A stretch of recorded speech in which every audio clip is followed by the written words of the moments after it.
ਬਲਵੰਤ ਗਾਰਗੀ ਦੀ ਸਵੈ ਜੀਵਨੀ ਨੰਗੀ ਧੁੱਪ ਦਾ ਚੌਥਾ ਭਾਗ। ਮੈਂ ਰਾਜੀ ਨੂੰ ਪਹਿਲੀ ਵਾਰ ਚੰਡੀਗੜ੍ਹ ਦੇ ਹਿਮਾਲਿਆ ਥੀਏਟਰ ਗਰੁੱਪ ਵਿੱਚ ਮਿਲਿਆ। ਇਸ ਗਰੁੱਪ ਨੇ ਮੈਨੂੰ ਇੱਕ ਨਾਟਕ ਡਾਇਰੈਕਟ ਕਰਨ ਲਈ ਬੁਲਾਇਆ ਸੀ, ਜਿਸ ਦੀ ਹੀਰੋਇਨ ਇੱਕ ਨਰਤਕੀ ਸੀ। ਇਹ ਰੋਲ ਕਰਨ ਲਈ 15 ਕੁੜੀਆਂ ਮੌਜੂਦ ਸਨ।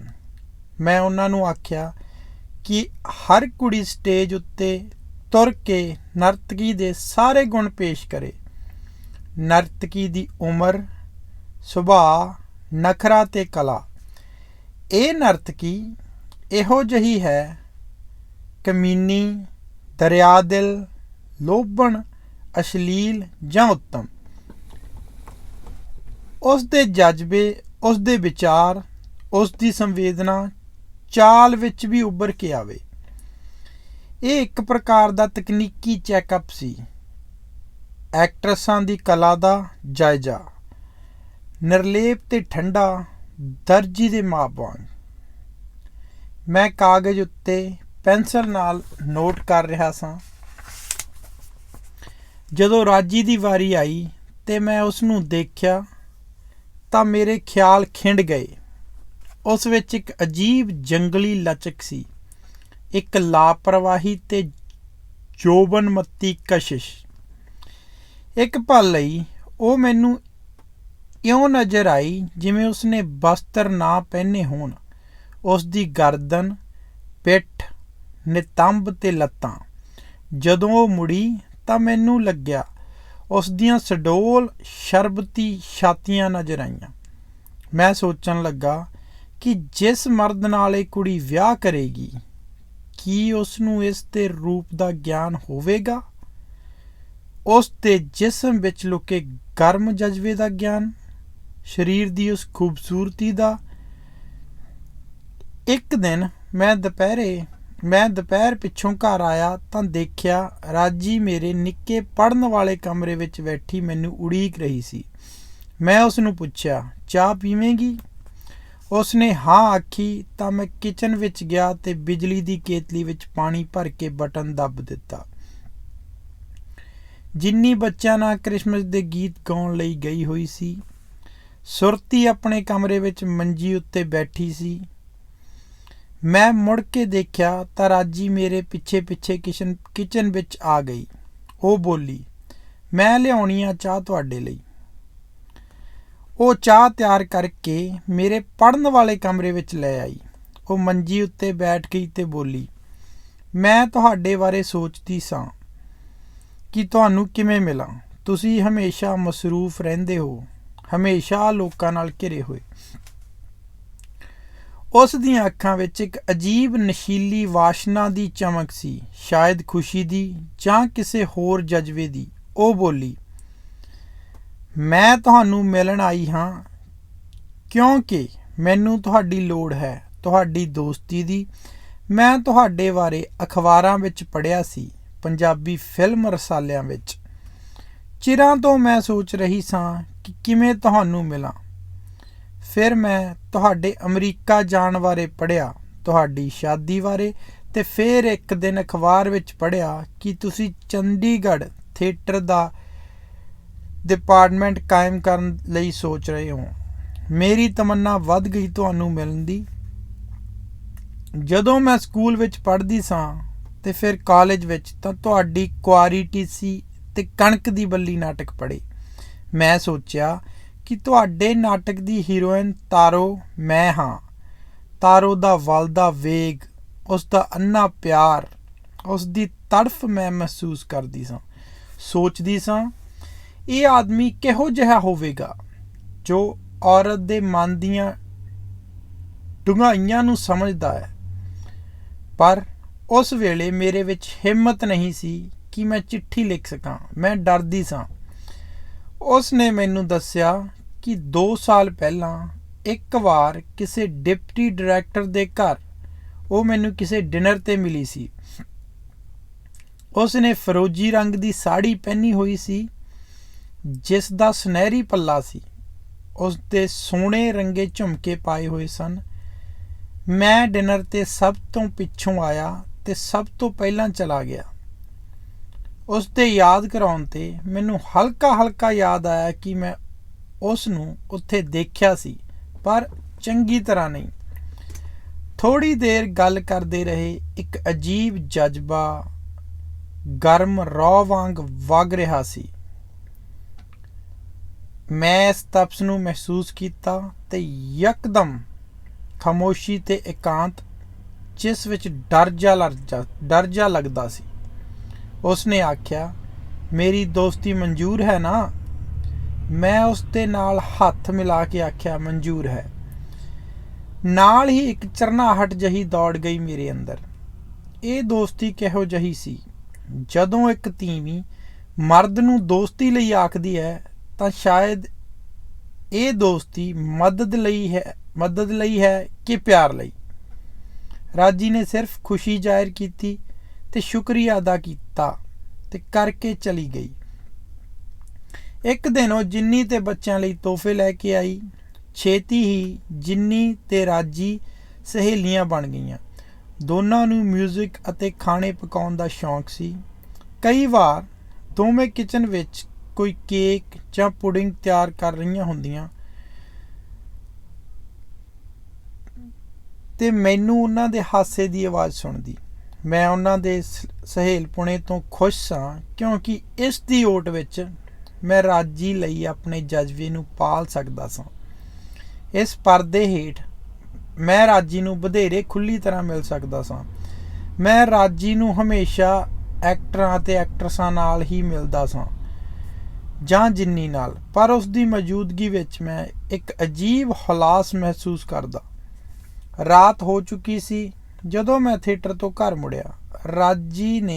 ਰਾਜੀ ਤੇ ਜਿੰਨੀ ਬੈੱਡਰੂਮ ਵਿੱਚ ਆਪਣੀਆਂ ਨੋਟਬੁੱਕਾਂ ਵਿੱਚ ਕੁਝ ਲਿਖ ਰਹੀਆਂ ਸਨ।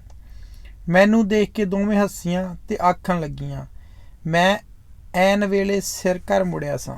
ਬਸ ਹੁਣੇ ਉਹਨਾਂ ਨੇ ਭਾਂਤ ਦੇ ਖਾਣੇ ਤੇ ਕੇਕ ਬਣਾਉਣ ਦੀਆਂ ਤਰਕੀਬਾਂ ਇੱਕ ਦੂਜੀ ਤੋਂ ਸਿੱਖ ਕੇ ਲਿਖੀਆਂ ਸਨ।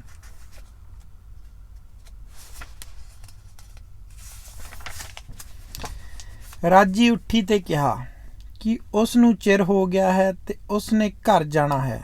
ਉਸਨੇ ਗੁੱਡ ਨਾਈਟ ਆਖਿਆ ਤੇ ਚਲੀ ਗਈ। ਮੈਂ ਕਿਚਨ ਵਿੱਚ ਗਿਆ। ਸੋਰਵੇ ਦਾ ਇੱਕ ਵੱਡਾ ਚਮਚਾ ਭਰ ਕੇ ਚੱਖਿਆ। ਮੈਨੂੰ ਭੁੱਖ ਲੱਗੀ ਸੀ। ਕਿਚਨ ਦੇ ਪਿਛਲੇ ਦਰਵਾਜ਼ੇ ਤੋਂ ਐਵੇਂ ਬਾਹਰ ਨਿਕਲ ਗਿਆ ਤੇ ਅੰਬਾਂ ਦੇ ਦਰਖਤਾਂ ਕੋਲ ਦੀ ਲੰਘ ਕੇ ਵੱਡੇ ਫਾਟਕ ਕੋਲ ਆ ਗਿਆ। ਰਾਜੀ ਉੱਥੇ ਖੜੀ ਸੀ। ਮੈਂ ਹੈਰਾਨ ਹੋਇਆ ਉਸ ਨੂੰ ਦੇਖ ਕੇ। ਮੈਨੂੰ ਯਾਦ ਆਇਆ ਕਿ ਸ਼ਾਇਦ ਮੈਂ ਇਸ ਵਾਸਤੇ ਅਚਨਚੇਤ ਹੀ ਬਾਹਰ ਆ ਗਿਆ ਸਾਂ, ਕਿਉਂਕਿ ਵਿਦਾ ਹੋਣ ਲੱਗੇ ਮੈਨੂੰ ਉਸ ਦੀਆਂ ਅੱਖਾਂ ਵਿੱਚ ਇੱਕ ਵੇਗ ਭਰੀ ਵਾਸ਼ਨਾ ਦਾ ਝੌਲਾ ਪਿਆ ਸੀ। ਉਸਨੇ ਪੁੱਛਿਆ ਕਿ ਮੈਂ ਆਪਣੀ ਕਾਰ ਵਿੱਚ ਉਸ ਨੂੰ ਛੱਡਣ ਜਾ ਸਕਦਾ ਹਾਂ। ਅਸੀਂ ਦੋਵੇਂ ਵਾਪਸ ਗੈਰੇਜ ਵੱਲ ਤੁਰ ਪਏ। ਮੈਂ ਖਿੜਕੀ ਦੀ ਜਾਲੀ ਵਿੱਚੋਂ ਦੇਖਿਆ ਜਿੰਨੀ ਬਿਸਤਰ ਤੇ ਪਈ ਬੱਚਿਆਂ ਨੂੰ ਕੋਈ ਕਹਾਣੀ ਸੁਣਾ ਰਹੀ ਸੀ। ਮੇਰੇ ਕਦਮ ਪੋਲੇ ਹੋ ਗਏ। ਰਾਜੀ ਮੇਰੇ ਅੱਗੇ ਤੁਰ ਕੇ ਗੈਰਾਜ ਦੇ ਪਿਛਲੇ ਬੂਹੇ ਕੋਲ ਖੜੀ ਹੋ ਗਈ। ਮੈਂ ਉਸ ਦੇ ਪਿੱਛੇ ਸਾਂ। ਇੱਕ ਵੱਡੇ ਦਰਖਤ ਦੀਆਂ ਟਹਿਣੀਆਂ ਵਿੱਚੋਂ ਚਾਂਦਨੀ ਝਰ ਕਰਕੇ ਉਸ ਤੇ ਖਿੰਡ ਰਹੀ ਸੀ। ਉਸ ਦੀਆਂ ਅੱਖਾਂ ਵਿੱਚ ਸ਼ਹਿਵਤ ਦੀ ਚਮਕ ਸੀ। ਮੈਨੂੰ ਉਸ ਦੇ ਜਿਸਮ ਦਾ ਸੇਕ ਆ ਰਿਹਾ ਸੀ। ਮੈਂ ਗੈਰਾਜ ਦੇ ਬੂਹੇ ਨੂੰ ਖੋਲ੍ਹਣ ਦੀ ਕੋਸ਼ਿਸ਼ ਕੀਤੀ, ਪਰ ਇਹ ਜੰਮਿਆ ਹੋਇਆ ਸੀ। ਬਾਰਿਸ਼ ਨਾਲ ਇਸ ਦੇ ਤਖਤੇ ਫੁੱਲ ਗਏ ਸਨ। ਮੈਂ ਮੋਢੇ ਨਾਲ ਜ਼ੋਰ ਲਾ ਕੇ ਇਸ ਨੂੰ ਧੱਕਿਆ। ਬੜੀ ਸੰਜਮ ਵਾਲੀ ਭਰਪੂਰ ਸ਼ਕਤੀ ਨਾਲ ਬੂਹਾ ਹਲਕੀ ਕਿਸਰ ਨਾਲ ਖੁੱਲ੍ਹ ਗਿਆ। ਅਸੀਂ ਚੁੱਪਚਾਪ ਅੰਦਰ ਗਏ, ਕੰਬਦੇ ਤੇ ਖੌਫ ਨਾਲ ਕੀਲੇ ਹੋਏ, ਜਿਵੇਂ ਦੁਸ਼ਮਣ ਦੀਆਂ ਗੋਲੀਆਂ ਤੋਂ ਬਚਦੇ ਖੰਦਕ ਵਿੱਚ ਉਤਰ ਗਏ ਹੋਈਏ। ਹਨੇਰੇ ਵਿੱਚ ਅਸੀਂ ਇੱਕ ਦੂਜੇ ਨੂੰ ਮਹਿਸੂਸ ਕੀਤਾ। ਉਹ ਮੈਨੂੰ ਫੜ ਕੇ ਚੁੰਮਣ ਲੱਗੀ। ਇੱਕ ਲੰਮਾ ਨਾ ਮੁੱਕਣ ਵਾਲਾ ਚੁੰਮਣ ਚੱਕਰ, ਕਾਮ ਵਾਸ਼ਨਾ ਤੋਂ ਪ੍ਰੇਰਿਆ। ਮੈਂ ਉਸ ਨੂੰ ਚੁੰਮ ਰਿਹਾ ਸਾਂ। ਮੈਂ ਮਹਿਸੂਸ ਕੀਤਾ ਜਿਵੇਂ ਮੇਰੇ ਮੂੰਹ ਵਿੱਚ ਚਿੰਗਿਆੜੇ ਛੁੱਟ ਰਹੇ ਹੋਣ। ਠੰਡੀਆਂ ਅਤੇ ਗਰਮ ਰੌਵਾਂ ਮੇਰੇ ਜਿਸਮ ਵਿੱਚ ਦੌੜ ਰਹੀਆਂ ਸਨ। ਹਲਕੀ ਰੌਸ਼ਨੀ ਲੋਹੇ ਦੇ ਸ਼ਟਰ ਦੀਆਂ ਚੀਜ਼ਾਂ ਵਿੱਚੋਂ ਛਣ ਰਹੀ ਸੀ।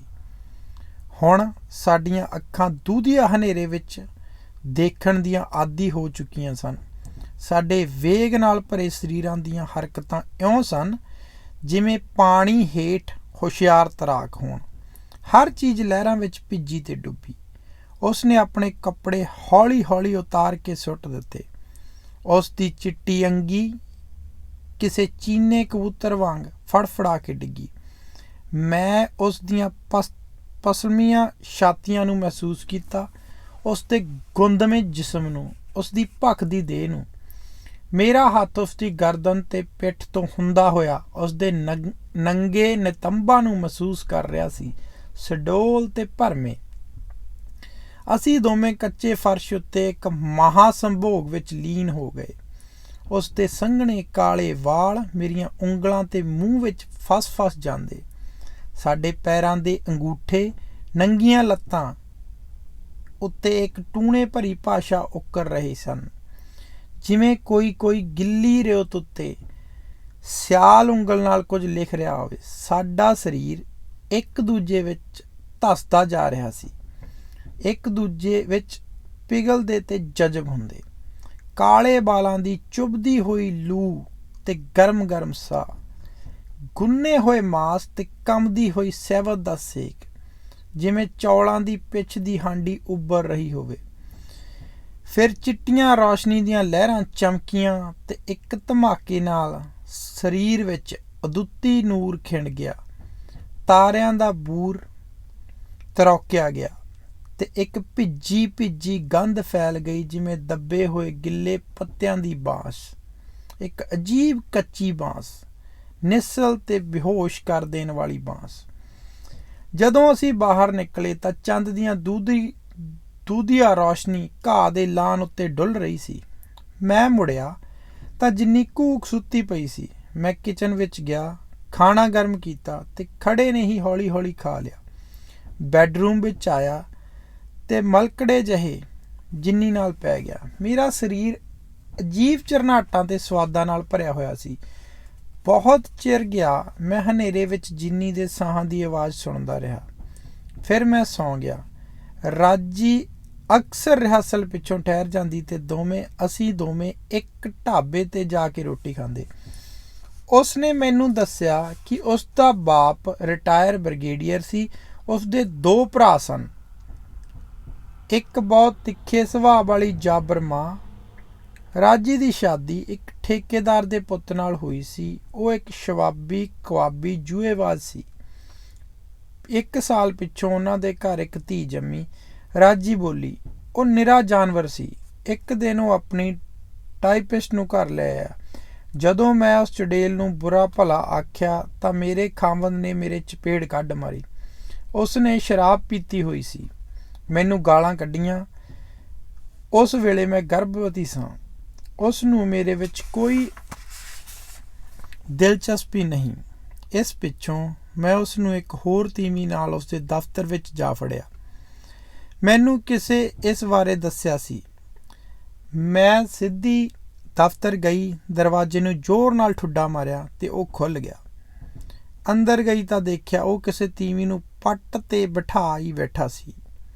ਮੈਂ ਜੁੰਡੇ ਫੜ ਕੇ ਉਸ ਨੂੰ ਝੰਜੋੜਿਆ ਤੇ ਗੁੱਸੇ ਵਿੱਚ ਪਾਗਲ ਹੋਈ ਉਸ ਨੂੰ ਧੱਕਾ ਦਿੱਤਾ। ਉਸ ਦਾ ਸਿਰ ਕੰਧ ਨਾਲ ਵੱਜਿਆ ਤੇ ਉਹ ਡਿੱਗ ਪਿਆ। ਉਸ ਪਿੱਛੋਂ ਮੈਂ ਆਪਣੇ ਬਾਪ ਦੇ ਘਰ ਆ ਗਈ ਤੇ ਕਦੇ ਵਾਪਸ ਨਹੀਂ ਗਈ। ਕੁਝ ਮਹੀਨਿਆਂ ਪਿੱਛੋਂ ਮੇਰੇ ਘਰ ਪੁੱਤ ਜੰਮਿਆ। ਹੁਣ ਉਹ 4 ਸਾਲ ਦਾ ਹੈ। ਸਾਵਾਂ ਮੇਰੇ ਖਾਵੰਦ ਦਾ ਰੂਪ, ਪਰ ਮੈਂ ਉਸ ਨੂੰ ਪਿਆਰ ਕਰਦੀ ਹਾਂ। ਜਦੋਂ ਉਹ ਰੋਂਦਾ ਤੇ ਦੰਦ ਪੀਂਦਾ ਹੈ ਤਾਂ ਬਿਲਕੁਲ ਮੇਰੇ ਖਾਵੰਦ ਵਾਂਗ ਲੱਗਦਾ ਹੈ। ਪਰ ਤੀਵੀਂ ਕੀ ਕਰੇ, ਇੱਕ ਵਾਰ ਪੁੱਤ ਜੰਮ ਕੇ ਉਹਦੇ ਨਾਲ ਬੰਨੀ ਜਾਂਦੀ ਹੈ ਸਾਰੀ ਉਮਰ ਲਈ। ਉਹ ਥੋੜ੍ਹੀ ਦੇਰ ਲਈ ਰੁਕੀ ਤੇ ਫਿਰ ਬੋਲੀ, ਜੇ ਮੈਂ ਤੈਨੂੰ 7 ਸਾਲ ਪਹਿਲਾਂ ਮਿਲੀ ਹੁੰਦੀ ਤਾਂ ਮੈਂ ਤੇਰੇ ਨਾਲ ਕਿਤੇ ਦੌੜ ਗਈ ਹੁੰਦੀ, ਅਮਰੀਕਾ ਜਾਂ ਬੰਬਈ, ਬਸ ਦੂਰ ਕਿਸੇ ਥਾਂ, ਚੰਡੀਗੜ੍ਹ ਤੋਂ ਦੂਰ। ਮੈਂ ਜ਼ਿੰਦਗੀ ਦੇ 7 ਸਾਲ ਗਵਾ ਦਿੱਤੇ। ਯਕੀਨ ਨਹੀਂ ਆਉਂਦਾ ਕਿ ਤੈਨੂੰ ਮਿਲੀ ਤੇ ਇਸ ਵੇਲੇ ਤੂੰ ਮੇਰੇ ਨਾਲ ਹੈ। ਜਿੰਨੀ ਆਪਣੀਆਂ ਸਹੇਲੀਆਂ ਨਾਲ ਮਿਊਜ਼ਿਕ ਦੀ ਪ੍ਰੈਕਟਿਸ ਕਰਨ ਲਈ ਗਈ। ਮੈਂ ਕਮਰੇ ਵਿੱਚੋਂ ਲੰਘ ਕੇ ਕਿਚਨ ਵਿੱਚ ਗਿਆ ਤੇ ਆਪਣੇ ਨਿੱਕੇ ਸਟੱਡੀ ਰੂਮ ਵਿੱਚ ਹੈਰਾਨ ਹੋਇਆ ਉੱਥੇ ਰਾਜੀ ਬੈਠੀ ਦੇਖ ਕੇ। ਰਾਜੀ ਨੇ ਦੌੜ ਕੇ ਮੈਨੂੰ ਸੀਨੇ ਨਾਲ ਲਾ ਲਿਆ। ਉਹਦਾ ਸਾਹ ਚੜਿਆ ਹੋਇਆ ਸੀ, ਉਸਦਾ ਦਿਲ ਧੱਕ ਧੱਕ ਕਰ ਰਿਹਾ ਸੀ। ਉਸਨੇ ਆਖਿਆ, ਮੈਂ ਸਾਰੀ ਰਾਤ ਤੇਰੇ ਬਾਰੇ ਸੋਚਦੀ ਰਹੀ, ਉਡੀਕਦੀ ਰਹੀ ਕਿ ਕਦੋਂ ਸਵੇਰ ਹੋਵੇ ਤੇ ਮੈਂ ਤੈਨੂੰ ਮਿਲਾਂ।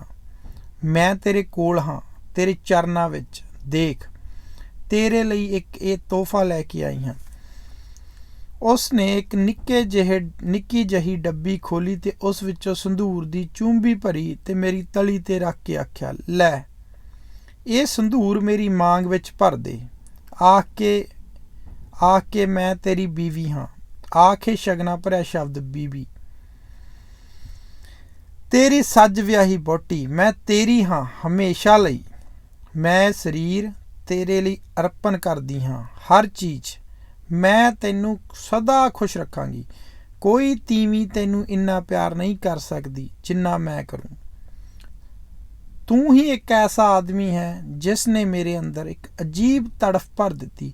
ਮੈਂ ਸਾਰੀ ਦੀ ਸਾਰੀ ਤੇਰੇ ਵਾਸਤੇ ਹਾਂ। ਤੂੰ ਮੇਰਾ ਮਾਲਕ ਹੈ, ਮੇਰੇ ਜਿਸਮ ਦਾ। ਮੈਂ ਤੈਨੂੰ ਪਿਆਰ ਕਰਦੀ ਹਾਂ। ਉਸ ਦੇ ਸ਼ਬਦਾਂ ਵਿੱਚ ਇੱਕ ਖੂਨੀ ਨਿੱਘ ਸੀ। ਉਸ ਦੇ ਕਾਵਮਈ ਬੋਲਾਂ ਵਿੱਚ ਅਸਲੀਅਤ ਝਾਕਦੀ ਸੀ। ਭਾਵੇਂ ਮੈਂ ਭਾਵੁਕਤਾ ਦੀ ਖਿੱਲੀ ਉਡਾਉਣ ਵਾਲਿਆਂ ਵਿੱਚੋਂ ਸਾਂ, ਪਰ ਉਸ ਦੇ ਸ਼ਬਦਾਂ ਨੇ ਮੇਰੇ ਉੱਤੇ ਟੂਣਾ ਕਰ ਦਿੱਤਾ।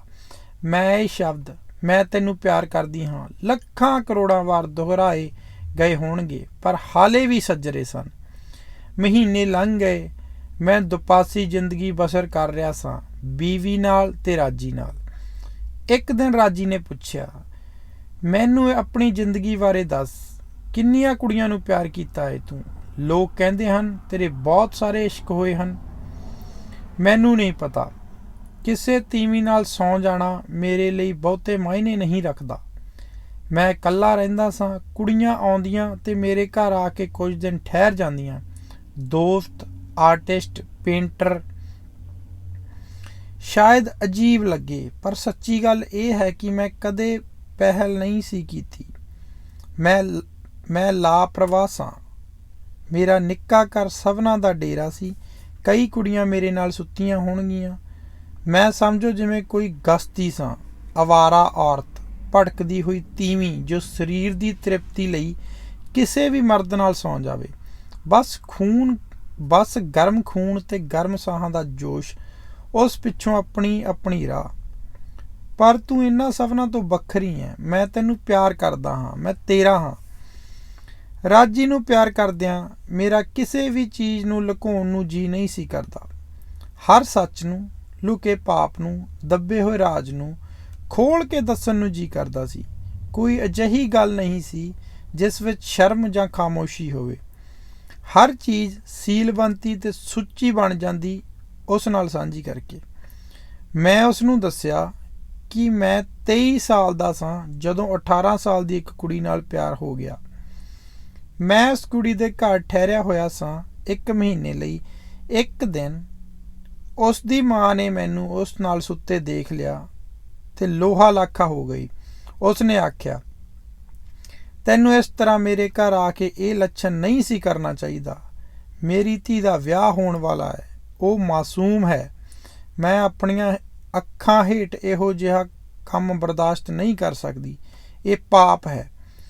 ਮੈਂ ਸ਼ਰਮ ਦੇ ਮਾਰੇ ਰੋਣ ਲੱਗਿਆ। ਮੈਨੂੰ ਚੁੱਪ ਕਰਾਉਂਦਿਆਂ ਉਸ ਨੇ ਮੇਰੇ ਸਿਰ ਤੇ ਹੱਥ ਰੱਖਿਆ ਤੇ ਮਮਤਾ ਨਾਲ ਆਪਣੇ ਸੀਨੇ ਨਾਲ ਲਾ ਲਿਆ।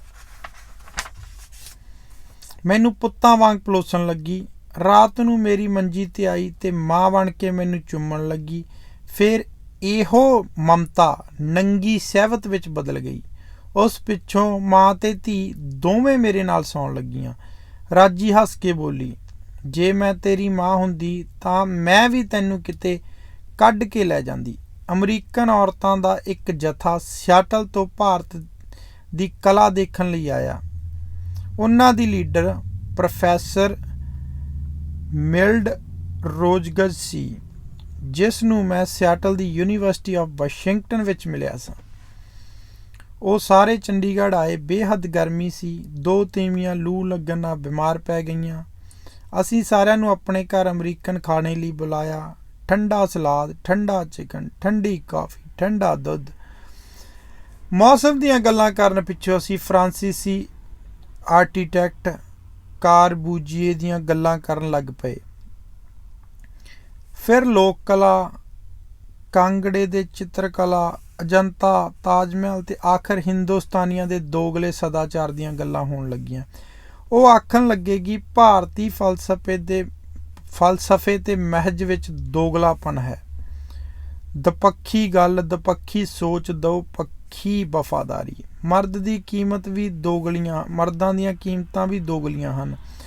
ਅਮਰੀਕਨ ਔਰਤ ਸਿੱਧੀ ਗੱਲ ਕਰਦੀ ਤੇ ਜਜ਼ਬੇ ਤੇ ਪਿਆਰ ਵਿੱਚ ਇਮਾਨਦਾਰੀ ਹੈ। ਇਸ ਤਰ੍ਹਾਂ ਅਮਰੀਕਨ ਮਰਦ, ਪਰ ਭਾਰਤੀ ਮਰਦ ਕਈ ਤੀਵੀਆਂ ਨਾਲ ਇੱਕੋ ਵੇਲੇ ਪਿਆਰ ਦੀ ਹਾਮੀ ਉੱਠਦਾ ਹੈ। ਘਰ ਬੀਬੀ ਨੂੰ ਪਿਆਰ ਜਤਾਉਂਦਾ ਹੈ ਤੇ ਬਾਹਰ ਕਿਸੇ ਪ੍ਰੇਮਿਕਾ ਨੂੰ। ਅਮਰੀਕਨ ਔਰਤ ਇਸ ਤਰ੍ਹਾਂ ਦਾ ਦੋਗਲਾ ਝੂਠਾ ਪਿਆਰ ਕਦੀ ਵੀ ਨਹੀਂ ਕਰਦੀ। ਉਹ ਮਰਦ ਨੂੰ ਛੱਡ ਕੇ ਚਲੀ ਜਾਏਗੀ, ਭਾਵੇਂ ਉਹ 4 ਮਰਦ ਬਦਲ ਲਵੇ, ਪਰ ਇੱਕ ਵੇਲੇ ਇੱਕੋ ਨਾਲ ਹੀ ਮੁਹੱਬਤ ਕਰਦੀ ਹੈ। ਕਈ ਤੀਵੀਆਂ ਰੱਖਣੀਆਂ ਬਕਵਾਸ ਹੈ, ਘਟੀਆ ਏਸ਼ੀਆਈ ਪਰੰਪਰਾ। ਮੈਂ ਆਖਿਆ, ਮਰਦ ਤੀਵੀਂ ਨਾਲੋਂ ਸਰੀਰਕ ਤੇ ਮਾਨਸਿਕ ਤੌਰ ਤੇ ਵੱਖਰਾ ਹੈ। ਇੱਕ ਆਦਮੀ ਕਿਸੇ ਪਰਾਈ ਤੀਵੀਂ ਨਾਲ ਸੌਂ ਕੇ ਆਪਣੀ ਤੀਵੀਂ ਨਾਲ ਵਫਾਦਾਰ ਰਹਿ ਸਕਦਾ ਹੈ। ਮੇਰਾ ਮਤਲਬ, ਪਿਆਰ ਦੀ ਡੂੰਘੀ ਸੱਚਾਈ ਨੂੰ ਉਹ ਪਾਲ ਸਕਦਾ ਹੈ। ਸਵਾਲ ਭਾਰਤ ਜਾਂ ਏਸ਼ੀਆਈ ਮਰਦ ਦਾ ਨਹੀਂ, ਸਵਾਲ ਹੈ ਸੱਚੀ ਗੱਲ ਦਾ। ਮਰਦ ਕਿਸੇ ਤੀਵੀਂ ਨਾਲ ਸੰਭੋਗ ਕਰਦਾ ਹੋਇਆ ਵੀ ਬੇਲਾਗ ਤੇ ਨਿਰਲੇਪ ਰਹਿ ਸਕਦਾ ਹੈ, ਪਰ ਤੀਵੀਂ ਨਹੀਂ। ਉਹ ਪੂਰੀ ਤਰ੍ਹਾਂ ਭਿੱਜ ਕੇ ਹੀ ਮਰਦ ਨਾਲ ਸੰਭੋਗ ਕਰਦੀ ਹੈ। ਇਹ ਲਿਹਾਜ਼ ਨਾਲ ਉਸ ਦੇ ਜਜ਼ਬੇ ਵੱਖਰੇ ਹਨ। ਮਿਸਿਜ਼ ਰੋਜ਼ ਨੇ ਜੋ 60 ਸਾਲ ਦੀ ਪਤਲੀ ਜਹੀਨ ਜਨਾਨੀ ਸੀ, ਮੇਰੀ ਗੱਲ ਸੁਣ ਕੇ ਭਵਾਂ ਸੜੋਕਦਿਆਂ ਤੇ ਹੈਰਾਨ ਹੋਈ ਕਿ ਮੈਂ ਕੀ ਆਖ ਰਿਹਾ ਸਾਂ। ਉਹ ਬੋਲੀ, ਬਲਵੰਤ, ਤੂੰ ਕਿਹੋ ਜਿਹੀਆਂ ਗੱਲਾਂ ਕਰੀ ਜਾਂਦਾ? ਤੈਨੂੰ ਕੀ ਪਤਾ ਤੀਵੀਂ ਦੇ ਮਨ ਬਾਰੇ? ਤੇਰੇ ਵਿਚਾਰ ਇੱਕ ਜਾਬਰ ਮਰਦ ਦੇ ਵਿਚਾਰ ਨੇ। ਕੋਈ ਇਮਾਨਦਾਰ ਸ਼ਖਸ ਇਸ ਤਰ੍ਹਾਂ ਦੀ ਗੱਲ ਨਹੀਂ ਸੋਚ ਸਕਦਾ। 20ਵੀਂ ਸਦੀ ਵਿੱਚ ਇਹੋ ਜਿਹੇ ਵਿਚਾਰ, ਤੈਨੂੰ ਸ਼ਰਮ ਆਉਣੀ ਚਾਹੀਦੀ ਹੈ। ਦੂਜੀਆਂ ਤੀਵੀਆਂ ਵੀ ਉਸ ਦੇ ਨਾਲ ਰਲ ਪਈਆਂ ਤੇ ਮੈਨੂੰ ਭੰਡਣ ਲੱਗੀਆਂ। ਮੈਂ ਆਖਿਆ, ਤੁਸੀਂ ਮੇਰੀ ਗੱਲ ਨਹੀਂ ਸਮਝ ਰਹੀਆਂ। ਇਹ ਇੱਕ ਬੜਾ ਅਜੀਬ ਤੇ ਬਰੀਕ ਜਿਹਾ ਭੇਦ ਹੈ। ਮੇਰਾ ਮਤਲਬ ਹੈ ਸੂਖਮ ਜਜ਼ਬਾਤੀ ਅੰਤਰ, ਇੱਕ ਪ੍ਰਕਾਰ ਦਾ ਸਰੀਰਕ ਵਿਤਕਰਾ। ਇਹੋ ਫਰਕ ਮਰਦ ਤੇ ਤੀਵੀਂ ਦੇ ਜਜ਼ਬਾਤੀ ਸੰਸਾਰ ਵਿੱਚ ਵੀ ਵਿਚਰਦਾ ਹੈ। ਮੈਂ ਆਪਣੀ ਗੱਲ ਸਪਸ਼ਟ ਕਰਨੀ ਚਾਹੁੰਦਾ ਸਾਂ। ਮਤਲਬ ਹੈ, ਇਹ ਗੱਲ ਸੈਕਸ ਜਾਂ ਪਿਆਰ ਦੀ ਨਹੀਂ, ਇਹ ਪ੍ਰਕਿਰਤੀ ਦੀ ਹੈ। ਫਰਜ਼ ਕਰੋ ਮੇਰਾ ਵਿਆਹ ਮਰਲੀਨ ਮਨਰੋ ਨਾਲ ਹੋ ਜਾਂਦਾ, ਦੁਨੀਆ ਦੀ ਹਸੀਨ ਔਰਤ ਨਾਲ। ਸਾਡੀ ਸੁਹਾਗਰਾਤ ਹੈ। ਮੈਂ ਉਸ ਨਾਲ ਸੇਜ ਉੱਤੇ ਪਿਆ ਹਾਂ। ਅੱਧੀ ਰਾਤ ਹੋ ਚੁੱਕੀ ਹੈ। ਸਾਡਾ ਬੰਗਲਾ ਕਿਸੇ ਵੱਡੇ ਬਾਗ ਵਿੱਚ ਹੈ ਤੇ ਚੰਦ ਬੱਦਲਾਂ ਵਿੱਚ ਕਿਤੇ ਲੁਕ ਗਿਆ। ਮਾਰਲੀਨ ਨੂੰ ਚੰਬੇਲੀ ਦੀਆਂ ਕਲੀਆਂ ਪਸੰਦ ਹਨ ਤੇ ਉਹ ਇਹਨਾਂ ਨੂੰ ਮੰਮਿਆਂ ਤੇ ਮਲ ਕੇ ਮੈਨੂੰ ਪਿਆਰ ਦਾ ਅੰਮ੍ਰਿਤ ਪਿਲਾਉਣਾ ਚਾਹੁੰਦੀ ਹੈ। ਮੈਂ ਬਾਹਰ ਬਾਗ ਵਿੱਚ ਕਲੀਆਂ ਤੋੜ ਨਿਕਲਦਾ ਹਾਂ। ਫਿੱਕੇ ਹਨੇਰੇ ਵਿੱਚ ਮੈਂ ਠੋਕਰ ਖਾ ਕੇ ਡਿੱਗ ਪੈਂਦਾ ਹਾਂ। ਇਸ ਧੜਾਕੇ ਨਾਲ ਮਾਲੀ ਦੀ ਧੀ ਜਾਗ ਉੱਠਦੀ ਹੈ। ਕੋਈ ਬੇਵਕੂਫ ਬੇਪਰਵਾਹ ਕੁੜੀ, ਜਿਸ ਵਿੱਚ ਰੂੜੀਆਂ ਦੀ ਬੋ ਆਉਂਦੀ ਹੈ, ਉਹ ਮੈਨੂੰ ਕਲੀਆਂ ਤੋੜਨ ਵਿੱਚ ਮਦਦ ਕਰਦੀ ਹੈ। ਹਨੇਰੇ ਵਿੱਚ ਅਸੀਂ ਇੱਕ ਦੂਜੇ ਨਾਲ ਖਹਿ ਜਾਂਦੇ ਹਾਂ। ਮੈਂ ਉਸ ਨੂੰ ਉੱਥੇ ਹੀ ਫੜ ਕੇ ਮਧੋਲਦਾ ਹੋਇਆ ਉਸ ਨਾਲ ਸੰਭੋਗ ਕਰ ਲੈਂਦਾ। ਉਸ ਪਿੱਛੋਂ ਮੈਂ ਕਲੀਆਂ ਤੋੜ ਕੇ ਵਾਪਸ ਮੁੜਦਾ ਹਾਂ ਤਾਂ ਦੇਖਦਾ ਹਾਂ ਕਿ ਸੇਜ ਤੇ ਪਈ ਮਰਲਿਨ ਮੇਰੀ ਉਡੀਕ ਕਰ ਰਹੀ ਹੈ। ਮੇਰੀ ਮਰਲਿਨ ਮਾਨਰੋ, ਮੇਰੀ ਮਹਿਬੂਬ। ਮਰਦ ਲਈ ਇੱਕ ਤਰ੍ਹਾਂ ਇੱਕ ਅਣਜਾਣੀ ਬੇਵਕੂਫ ਕੁੜੀ ਨਾਲ ਸੌਂ ਜਾਣਾ, ਨਾਲ ਹੀ ਆਪਣੀ ਪਵਿੱਤਰਤਾ ਕਾਇਮ ਰੱਖਣਾ ਮੁਸ਼ਕਿਲ ਨਹੀਂ। ਬੂਟਿਆਂ ਵਿੱਚ ਸੰਭੋਗ ਬੇਲਾਗ ਸੀ, ਨਿਰਲੇਪ, ਬਸ ਜਿਵੇਂ ਕੋਈ ਚੀਜ਼ ਉਬਲ ਕੇ ਬਾਹਰ ਡੁੱਲ ਜਾਵੇ। ਇਸ ਨਾਲ ਮੇਰੇ ਪਿਆਰ ਵਿੱਚ ਕੋਈ ਫਰਕ ਨਹੀਂ ਆਉਂਦਾ, ਕਿਉਂਕਿ ਮੈਂ ਮਾਰਲਿਨ ਨੂੰ ਦਿਲ ਤੇ ਜਾਨ ਤੋਂ ਪਿਆਰ ਕਰਦਾ ਹਾਂ ਤੇ ਆਤਮਿਕ ਤੌਰ ਤੇ ਉਸ ਦਾ ਵਫਾਦਾਰ ਹਾਂ। ਮੇਰੀਆਂ ਗੱਲਾਂ ਸੁਣ ਕੇ ਉਹ ਮੇਰੇ ਨਾਲ ਲੜ ਪਈਆਂ ਤੇ ਹੈਰਾਨ ਹੋਈਆਂ ਕਿ ਜਿੰਨੀ ਮੇਰੀਆਂ ਗੱਲਾਂ ਸੁਣ ਕੇ ਚੁੱਪ ਕਿਉਂ ਹੈ। ਜਦੋਂ ਅਮਰੀਕਨ ਤੀਵੀਆਂ ਚਲੀਆਂ ਗਈਆਂ ਤਾਂ ਜਿੰਨੀ ਨੇ ਆਖਿਆ, ਅੱਜ ਕੱਲ੍ਹ ਮੈਂ ਪਰਲ ਬੁੱਕ ਪੜ੍ਹ ਰਹੀ ਹਾਂ। ਉਸ ਨੂੰ ਏਸ਼ੀਆਈ ਔਰਤ ਤੇ ਮਰਦ ਦੇ ਰਿਸ਼ਤੇ ਬਾਰੇ ਬੜੀ ਸਮਝ ਹੈ। ਭਾਵੇਂ ਮੈਂ ਚੀਨ ਬਾਰੇ ਉਹਦੇ ਨਾਵਲ ਪੜ੍ਹੇ ਹਨ, ਪਰ ਮੈਂ ਇਸ ਨਾਲ ਭਾਰਤ ਨੂੰ ਵੀ ਸਮਝ ਰਹੀ ਹਾਂ। ਉਹੀ ਖੇਤਾਂ ਵਿੱਚ ਕੰਮ ਕਰਨ ਵਾਲੇ ਪੇਂਡੂ ਲੋਕ, ਫਲਸਫੇ ਤੇ ਸਬਰ ਨਾਲ ਭਰੇ ਹੋਏ। ਤੁਹਾਡੀਆਂ ਤੀਵੀਆਂ ਜ਼ਿੰਦਗੀ ਨੂੰ ਸਮਝਦੀਆਂ ਹਨ। ਉਹ ਆਪਣੇ ਹੱਕਾਂ ਲਈ ਲੜਦੀਆਂ ਨਹੀਂ, ਸਗੋਂ ਅਜੀਬ ਸ਼ਾਂਤੀ ਨਾਲ ਜੀਵਨ ਤੇ ਤੱਤ ਨੂੰ ਪਛਾਣਦੀਆਂ ਹਨ। ਉਹ ਜੀਵਨ ਉੱਤੇ ਝਪੱਟਾ ਮਾਰ ਕੇ ਤੇ ਖੋ ਕੇ ਖੁਸ਼ੀ ਨਹੀਂ ਲੈਂਦੀਆਂ, ਸਗੋਂ ਖੁਸ਼ੀ ਨੂੰ ਪ੍ਰਾਰਥਨਾ ਵਾਂਗ ਕਬੂਲ ਕਰਦੀਆਂ ਹਨ। ਮੈਂ ਸਮਝਦੀ ਹਾਂ ਇਸ ਵਿੱਚ ਕੀ ਫਰਕ ਪੈਂਦਾ ਹੈ। ਜੇ ਮਰਦ ਕਿਸੇ ਦੂਜੀ ਤੀਵੀਂ ਨਾਲ ਖੇ ਖਾ ਕੇ ਘਰ ਆਵੇ, ਕੀ ਫਰਕ ਪੈਂਦਾ ਹੈ ਇਸ ਵਿੱਚ? ਇਹੋ ਜਿਹਾ ਜਿਵੇਂ ਆਕੜੇ ਥਣਾ 'ਚੋਂ ਕੋਈ ਦੁੱਧ ਦੀਆਂ 2 ਧਾਰਾਂ ਮਾਰ ਲਵੇ। ਕੀ ਫਰਕ ਪੈਂਦਾ ਹੈ? ਮਰਦ ਦੀ ਜਾਤ ਹੀ ਇਸੇ ਤਰ੍ਹਾਂ ਦੀ ਹੈ। ਉਹ ਜੰਗਲ ਵਿੱਚ ਫਿਰਦਾ ਤੁਰਦਾ ਜੇ ਕੋਈ ਫਲ ਤੋੜ ਲਵੇ ਤਾਂ ਇਸ ਨੂੰ ਚੱਕ ਕੇ ਘਰ ਮੁੜਿਆ ਆਵੇ ਤਾਂ ਵੀ ਵਿਗੜ ਜਾਂਦਾ ਉਸਦਾ। ਏਸ਼ੀਆ ਦੀ ਤੀਵੀਂ ਇਹ ਗੱਲ ਸਮਝਦੀ ਹੈ। ਉਹ ਨਿੱਕੀ ਜਿਹੀ ਗੱਲ ਖਾਤਰ ਆਪਣੇ ਆਦਮੀ ਨਹੀਂ ਗਵਾ ਬੈਠਦੀ। ਮੈਂ ਇੱਕ ਕਹਾਣੀ ਪੜ੍ਹੀ ਹੈ ਜਿਸ ਵਿੱਚ ਇੱਕ ਅਮਰੀਕਨ ਜਾਪਾਨੀ ਤੀਵੀਂ ਨਾਲ ਵਿਆਹ ਕਰ ਲੈਂਦਾ ਹੈ। ਉਹ ਕਿਸੇ ਵੇਸ਼ਵਾ ਦੇ ਘਰ ਜਾਂਦਾ ਹੈ। ਇਹ ਵੇਸ਼ਵਾ ਉਸਨੂੰ ਉਸਦਾ ਸਿਰ ਝੱਸਦੀ ਹੈ, ਉਸਦੀ ਮਾਲਿਸ਼ ਕਰਦੀ ਹੈ, ਉਸਦੇ ਕੋਸੇ ਪਾਣੀ ਨਾਲ ਮਲ ਕੇ ਨਹਾਉਂਦੀ ਹੈ। ਉਸ ਨਾਲ ਉਹ ਸੌਂ ਜਾਂਦਾ ਹੈ। ਮਰਦ ਨੇ ਆਪਣੇ ਸੈਕਸ ਨੂੰ 2 ਖਾਨਿਆਂ ਵਿੱਚ ਵੰਡ ਕੇ ਰੱਖਿਆ ਹੈ। ਬੀਵੀ ਦਾ ਡੂੰਘਾ ਪਿਆਰ, ਜਿਸ ਨਾਲ ਉਹ ਆਪਣੀ ਸਾਰੀ ਉਮਰ ਗੁਜ਼ਾਰਦਾ ਹੈ, ਜੋ ਉਸ ਲਈ ਬੱਚੇ ਜੰਮਦੀ ਹੈ ਤੇ ਉਸ ਦੇ ਦੁੱਖ ਸੁੱਖ ਦੀ ਪੂਰੀ ਭਾਗੀ ਹੁੰਦੀ ਹੈ। ਇਹ ਕਹਾਣੀ ਇਸ ਖੂਬੀ ਤੇ ਡੂੰਘੀ ਮਾਨਸਿਕ ਸੂਝ ਨਾਲ ਲਿਖੀ ਗਈ ਹੈ, ਕਿਉਂਕਿ ਮੈਂ ਉਸ ਜਾਪਾਨੀ ਤੀਵੀਂ ਦੇ ਮਨ ਨੂੰ ਸਮਝਦੀ ਹਾਂ। ਪਰ ਆਮ ਅਮਰੀਕਨ ਤੀਵੀਂ ਇੰਨੀ ਬੇਵਕੂਫ ਹੈ, ਇਤਨੀ ਜਿੱਦੀ ਤੇ ਆਪਣੇ ਹੱਕਾਂ ਲਈ ਲੜਨ ਵਾਲੀ ਚੰਡੀ ਕਿ ਇਸ ਤੋਂ ਵੱਧ ਕਿ ਕੁਝ ਸੋਚ ਹੀ ਨਹੀਂ ਸਕਦੀ। ਮੈਂ ਇਸ ਵੇਲੇ ਆਪਣੇ ਬਾਰੇ ਸੋਚ ਰਹੀ ਹਾਂ। ਮੈਂ ਤੈਨੂੰ 2 ਬੱਚੇ ਦਿੱਤੇ, ਇੱਕ ਸੋਹਣਾ ਪੁੱਤ ਤੇ ਇੱਕ ਸੋਹਣੀ ਧੀ। ਮੈਂ ਸਮਝਦੀ ਸਾਂ ਕਿ ਮੇਰਾ ਕਰਤੱਵ ਪੂਰਾ ਹੋ ਗਿਆ। ਮੇਰਾ ਮਨ ਬਦਲ ਰਿਹਾ, ਮੇਰਾ ਜਿਸਮ ਬਦਲ ਰਿਹਾ। ਮੈਂ ਸ਼ਾਂਤ ਹਾਂ ਇਸ ਵੇਲੇ। ਮੈਂ ਸਮਝਦੀ ਹਾਂ ਕਿ ਜੇ ਤੂੰ ਕਿਸੇ ਤੀਵੀਂ ਨਾਲ ਸੌਂ ਜਾਵੇਂ ਤਾਂ ਮੈਂ ਬੁਰਾ ਨਾ ਮਨਾਵਾਂ।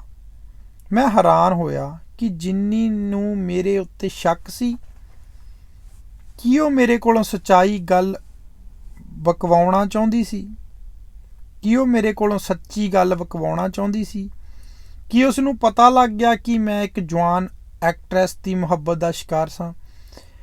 ਜਿੰਨੀ ਸਵੇਰੇ ਮਿਊਜ਼ਿਕ ਦੇ ਰਿਆਜ਼ ਲਈ ਘਰੋਂ ਚਲੀ ਜਾਂਦੀ ਤੇ ਸ਼ਾਮ ਨੂੰ ਮੁੜਦੀ, ਮੈਂ ਰਾਜੀ ਦਾ ਇੰਤਜ਼ਾਰ ਕਰਦਾ ਤੇ ਮੇਰੇ ਅੰਦਰ ਇੱਕ ਵਹਿਸ਼ੀ ਪਿਆਰ ਦਾ ਜਜ਼ਬਾ ਮਚਦਾ। ਕੋਠੀ ਦਾ ਫਾਟਕ ਜਿੰਨੀ ਹਮੇਸ਼ਾ ਬੰਦ ਕਰਕੇ ਜਾਂਦੀ ਤਾਂ ਜੋ ਕੋਈ ਕੁੱਤਾ ਜਾਂ ਮੰਗਤਾ ਅੰਦਰ ਨਾ ਆ ਵੜੇ। ਲੋਹੇ ਦਾ ਫਾਟਕ ਹਮੇਸ਼ਾ ਇੱਕ ਘਸਰ ਦੀ ਟਣਕਾਰ ਨਾਲ ਬੰਦ ਹੁੰਦਾ। ਮੇਰੇ ਕੰਨ ਇਸ ਟਣਕਾਰ ਤੋਂ ਆਸ਼ਨਾ ਹੋ ਚੁੱਕੇ ਸਨ। ਇੱਕ ਦਿਨ ਮੈਂ ਰਾਜੀ ਨਾਲ ਆਪਣੇ ਨਿੱਕੇ ਕਮਰੇ 'ਚ ਸਾਂ ਜਦੋਂ ਮੈਂ ਇਹੋ ਘਸਰ ਦੀ ਟਕਸਾਰ ਸੁਣੀ। ਮੈਂ ਕਾਹਲੀ ਨਾਲ ਕੱਪੜੇ ਪਾਏ ਤੇ ਬਾਹਰ ਗਿਆ। ਇਹ ਜਿੰਨੀ ਸੀ। ਉਹ ਬੰਸਰੀ ਭੁੱਲ ਗਈ ਸੀ। ਉਹ ਇਸ ਨੂੰ ਲੈਣ ਆਈ ਸੀ। ਉਸਨੇ ਰਾਜੀ ਨੂੰ ਦੇਖਿਆ ਤੇ ਬੜੇ ਚਾਅ ਨਾਲ ਉਸਨੂੰ ਹੱਥ ਮਿਲਾਇਆ। ਹਾਲ ਕਮਰੇ ਵਿੱਚ ਮੈਨੂੰ ਆਪਣੇ ਸੀਨੇ ਨਾਲ ਲਾ ਕੇ ਆਖਿਆ, ਮੈਂ 4 ਵਜੇ ਮੁੜਾਂਗੀ। ਕਿਚਨ ਵਿੱਚ ਡਬਲ ਰੋਟੀ ਤੇ ਜੈਮ ਤੇ ਔਲੇ ਪਏ ਹਨ, ਖਾ ਲਵੀਂ ਚਾਹ ਨਾਲ। ਇਹ ਆਖ ਕੇ ਉਹ ਕਾਹਲੀ ਕਾਹਲੀ ਚਲੀ ਗਈ। ਮੈਂ ਫਿਰ ਫਾਟਕ ਦੀ ਘਸਰ ਦੀ ਆਵਾਜ਼ ਸੁਣੀ। ਜਿੰਨੀ ਨੂੰ ਮੇਰੇ ਤੇ ਰਾਜੀ ਦੇ ਸਬੰਧਾਂ ਬਾਰੇ ਕੋਈ ਸ਼ੱਕ ਨਹੀਂ ਸੀ। ਪਹਿਲਾਂ ਮੈਂ ਸੋਚਿਆ ਕਿ ਜਿੰਨੀ ਕੋਈ ਸਿੱਧੀ ਸਾਦੀ ਔਰਤ ਹੈ ਜਿਸ ਨੂੰ ਮੇਰੇ ਉੱਤੇ ਪੂਰਾ ਵਿਸ਼ਵਾਸ ਹੈ। ਪਰ ਇੱਕ ਸਿੱਧੀ ਸਾਦੀ ਤੀਵੀਂ ਵੀ ਈਰਖਾ ਤਾਂ ਕਰ ਹੀ ਸਕਦੀ ਹੈ। ਜਿੰਨੀ ਨੂੰ ਕੋਈ ਈਰਖਾ ਨਹੀਂ ਸੀ। ਕੀ ਇਸ ਵਿੱਚ ਕੋਈ ਭੇਦ ਸੀ, ਕੋਈ ਚੇਤੰਨ ਮਨਸੂਬਾ ਜਿਸ ਨਾਲ ਮੈਂ ਰਾਜੀ ਨਾਲ ਹੋਰ ਵੀ ਪੱਕੀ ਤਰ੍ਹਾਂ ਬੰਨ੍ਹਿਆ ਜਾਵਾਂ? ਮੈਨੂੰ ਛੱਡ ਕੇ ਉਹ ਆਪਣੇ ਮਿਊਜ਼ਿਕ ਤੇ ਬੰਸਰੀ ਵਿੱਚ ਇੰਨੀ ਵਿਅਸਤ ਕਿਉਂ ਨਜ਼ਰ ਆਉਂਦੀ ਸੀ? ਕੀ ਇਹ ਕੋਈ ਸਾਜ਼ਿਸ਼ ਸੀ ਕਿ ਮੈਂ ਰਾਜੀ ਨਾਲ ਭੋਗ ਵਿੱਚ ਮਸਤ ਰਹਾਂ ਤੇ ਉਹ ਆਪਣੀ ਖੁਸ਼ੀ ਨੂੰ ਕਿਤੇ ਹੋਰ ਤਲਾਸ਼ ਕਰਦੀ ਫਿਰੇ? ਕਿੱਥੇ ਜਾਂਦੀ ਸੀ ਉਹ? ਕਿਹੜੀ ਸੀ ਉਹਦੀ ਗਾਉਣ ਵਾਲਿਆਂ ਦੀ ਟੋਲੀ? ਮੈਂ ਉਸ ਨੂੰ ਕਦੇ ਨਹੀਂ ਸੀ ਪੁੱਛਿਆ। ਅਸੀਂ ਇਬਸਨ ਦਾ ਨਾਟਕ ਗੁੱਡੀ ਦਾ ਘਰ ਦੀ ਰਿਹਰਸਲ ਕਰ ਰਹੇ ਸਾਂ। ਮੈਂ ਨਿੱਕੇ ਸਟੂਡੀਓ ਵਿੱਚ ਐਕਟਰਾਂ ਤੇ ਐਕਟਰਸਾਂ ਨਾਲ ਨਾਟਕ ਦੇ ਵਿਸ਼ੇ ਬਾਰੇ ਵਿਚਾਰ ਕਰ ਰਿਹਾ ਸਾਂ। ਅਸੀਂ ਸਾਰੇ ਇਸ ਦੇ ਕੇਂਦਰੀ ਭਾਵ ਨੂੰ ਘੋਪ ਰਹੇ ਸਨ। ਇਸ ਦਾ ਸਾਡੀਆਂ ਸਮਕਾਲੀ ਸਮੱਸਿਆਵਾਂ ਨਾਲ ਸੰਬੰਧ ਸੀ।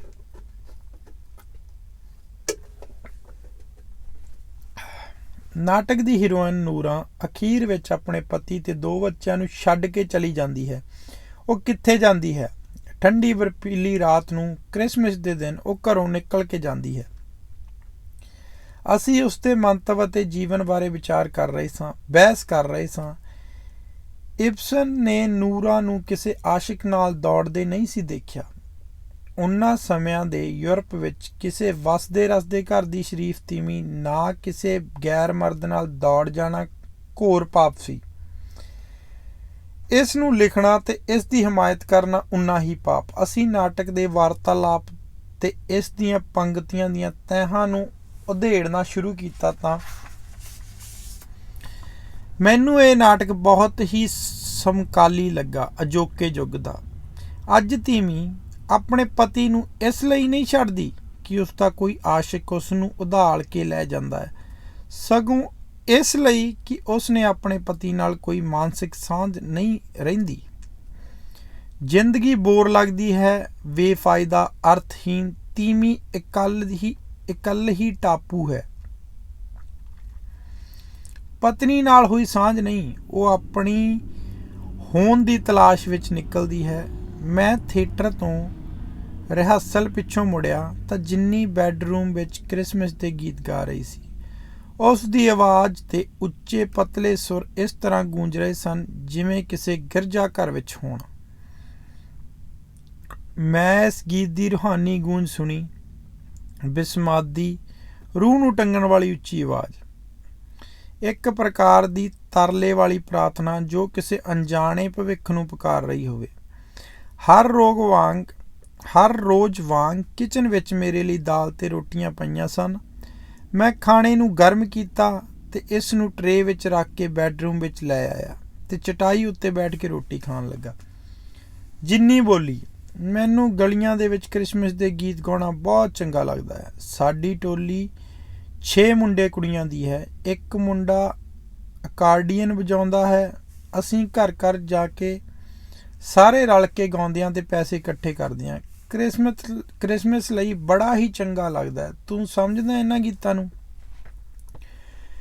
ਮੈਂ ਕਿਹਾ, ਕੀ ਤੁਹਾਡੀ ਟੋਲੀ ਮੇਰੇ ਨਾਟਕ ਵਿੱਚ ਕ੍ਰਿਸਮਸ ਦੇ ਇਹ ਗੀਤ ਗਾ ਸਕੇਗੀ?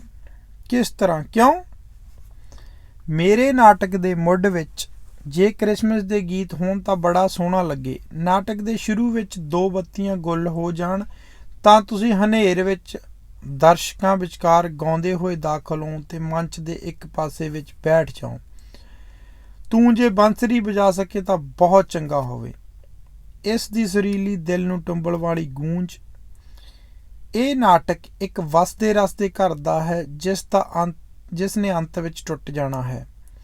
ਜਿਸ ਦਿਨ ਗੁੱਡੀ ਦਾ ਘਰ ਖੇਡਿਆ ਜਾਣਾ ਸੀ, ਜਿੰਨੀ ਤੇ ਉਸ ਦੇ ਸਾਥੀ ਸ਼ੁਰੂ ਵਿੱਚ ਕੋਰਸ ਗਾਉਣ ਲਈ ਆਏ। ਜਿੰਨੀ ਬੰਸਰੀ ਵਜਾ ਰਹੀ ਸੀ, ਇੱਕ ਮੁੰਡਾ ਅਕਾਰਡੀਅਨ, ਤੇ ਸਾਰੇ ਮਿਲ ਕੇ ਉੱਚੇ ਪਤਲੇ ਸੁਰਾਂ ਵਿੱਚ ਗਾ ਰਹੇ ਸਨ।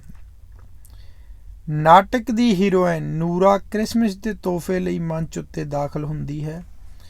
ਜਦੋਂ ਉਹਨਾਂ ਦਾ ਗੀਤ ਮੁੱਕਿਆ ਤਾਂ ਉਸ ਦੀ ਟੋਲੀ ਚਲੀ ਗਈ। ਮੈਂ ਆਪਣਾ ਡਾਇਰੈਕਟ ਕੀਤਾ ਨਾਟਕ ਦੇਖਦਾ ਰਿਹਾ। ਮੈਨੂੰ ਇਉਂ ਲੱਗਿਆ ਜਿਵੇਂ ਜਿੰਨੀ ਹੀ ਨੂਰਾ ਹੋਵੇ ਤੇ ਮੈਂ ਬੈਂਕ ਮੈਨੇਜਰ। ਉਹ ਇੱਕ ਖੂਬਸੂਰਤ ਗੁੱਡੀ ਵਾਂਗ ਘਰ ਵਿੱਚ ਰਹਿੰਦੀ ਸੀ, ਇੱਕ ਸ਼ੋਅ ਵਿੰਡੋ ਪੀਸ ਵਾਂਗ। ਇੱਕ ਅਲੜ ਜਜ਼ਬਾਤੀ ਕੁੜੀ, ਇੱਕ ਖੂਬਸੂਰਤ ਕਾਟੋ, ਇੱਕ ਗਾਉਂਦੀ ਹੋਈ ਬੁਲਬੁਲ ਜੋ ਕਿਚਨ ਵਿੱਚ ਕ੍ਰਿਸਮਸ ਦੇ ਕੇਕ ਪਕਾਉਂਦੀ ਹੋਈ ਖੁਸ਼ੀ ਨਾਲ ਗੀਤ ਗਾਉਂਦੀ ਹੈ। ਘਰ ਵਿੱਚ ਚਾਹ ਨਾਲ ਤੁਰਦੀ ਸੀ। ਰਾਤ ਜਦੋਂ ਮੈਂ ਸੌਣ ਲੱਗਾ ਤਾਂ ਦੇਖਿਆ ਉਹ ਮੇਰੇ ਨਾਲ ਹੀ ਬੇਖਬਰ ਘੂਕ ਸੁੱਤੀ ਪਈ ਸੀ। ਮੈਂ ਆਪਣੇ ਆਪ ਨੂੰ ਪੁੱਛਿਆ, ਮੇਰੀ ਕੀ ਜ਼ਿੰਦਗੀ ਹੈ? ਕੀ ਇਹ ਮੈਨੂੰ ਸਮਝਦੀ ਹੈ? ਮੈਂ ਇੱਕ ਬੇਕਾਰ, ਫਿੱਕੀ, ਸੁੱਕਣੀ ਜ਼ਿੰਦਗੀ ਜੀ ਰਿਹਾ ਸਾਂ। ਹਰ ਰੋਜ਼ ਉਹੀ ਪੜਾਉਣਾ, ਉਹੀ ਤੜਫ, ਉਹੀ ਭੜਕਣ। ਬਿਲਕੁਲ ਬੇਕਾਰ ਜ਼ਿੰਦਗੀ। ਇਸ ਦਾ ਕੋਈ ਮਕਸਦ ਨਹੀਂ ਸੀ। ਬਿਸਤਰ 'ਤੇ ਪਏ ਮੈਨੂੰ ਨਾਟਕ ਵਿੱਚ ਹੀ ਨਵੀਂ ਸੂਝ ਮਿਲੀ ਤੇ ਮੈਂ ਇਸ ਦੇ ਮੁੱਖ ਪਾਤਰਾਂ ਦੇ ਚੋਲੇ ਬਦਲ ਦਿੱਤੇ। ਮੈਨੂੰ ਲੱਗਿਆ ਮੈਂ ਹੀ ਨੂਰਾ ਸਾਂ। ਇਹ ਭਟਕੀ ਹੋਈ ਆਤਮਾ। ਮੇਰੀ ਮੰਜ਼ਿਲ ਕੀ ਸੀ? ਮੇਰੀ ਆਪਣੀ ਹੋਣੀ।